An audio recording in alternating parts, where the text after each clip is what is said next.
Halo teman-teman, pinjol mulai berani tagih kita lewat Facebook. Lakukan ini sekarang. Nah, video ini menjawab pertanyaan yang kemarin ada di kolom komentar saya di video saya yang kemarin ya teman.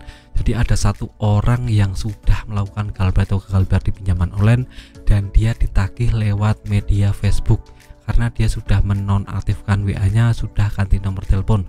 Jadi dia ditelepon atau jadi dia dihubungi lewat Facebook ya teman, lewat media inbox, dan dia dimaki-maki di seperti itu ya teman. Jadi dia merasa ini kok seperti ini, kata-katanya sangat kasar sekali, dan dia juga menagih lewat kolom komentar yang jadi ini sangat berbahaya sekali. Jadi bagaimana mengatasinya? Nah, kita harus tahu tentang penagihan DC pinjol itu juga bisa menyadap media sosial kita. Ini biasanya pinjaman online yang ilegal ya teman. Kalau legal itu biasanya tidak akan nyampe menagih lewat media Facebook atau media sosial lain.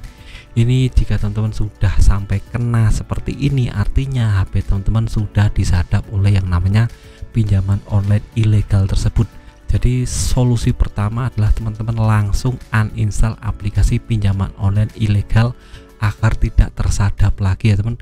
Karena kalau tidak di uninstall maka ke depan akan langsung disadap-sadap lagi. Nah, pertama kan media sosial, nanti takutnya teman-teman akan disadap kontak nomor HP atau disadap galeri atau yang lainnya. Ini sangat berbahaya sekali.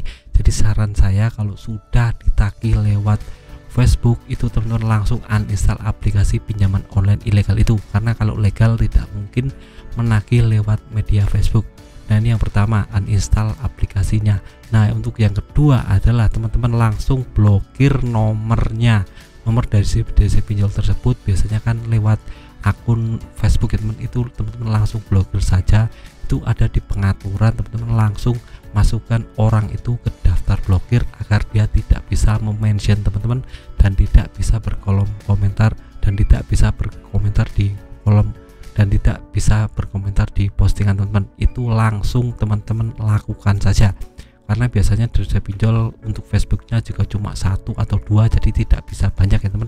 Tidak seperti nomor HP kan bisa banyak, tapi untuk akun Facebook untuk developer itu biasanya cuma 1 atau 2, jadi langsung diblokir saja. Di pengaturan Facebook ada ya teman, blokir teman, itu masukkan ke daftar hitam, jadi tidak akan bisa berkomunikasi dengan teman-teman. Jadi teman-teman akan aman kedepannya dari penagihan developer lewat media Facebook. Dan teman-teman harus tahu tentang ini, jika teman-teman sudah galbait itu adalah tanggung jawab teman-teman.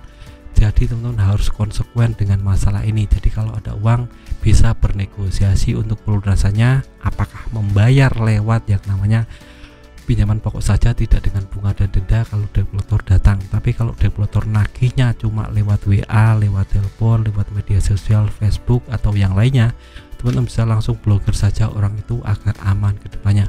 Tapi kalau sudah datang ya mau gimana lagi, kita harus bicara, berkomunikasi, bicara terus terang. Kalau ada uang kita bayar pokoknya saja, kalau tidak punya uang ya sudah digalbaikan saja, sambil kita bekerja keras cari lubang pendapatan lain, cari cara untuk menaikkan perekonomian kita agar di endingnya perekonomian kita bisa menjadi besar dan kuat, dan ujung-ujungnya kita bisa melunasi semua tagihan pinjol teman-teman.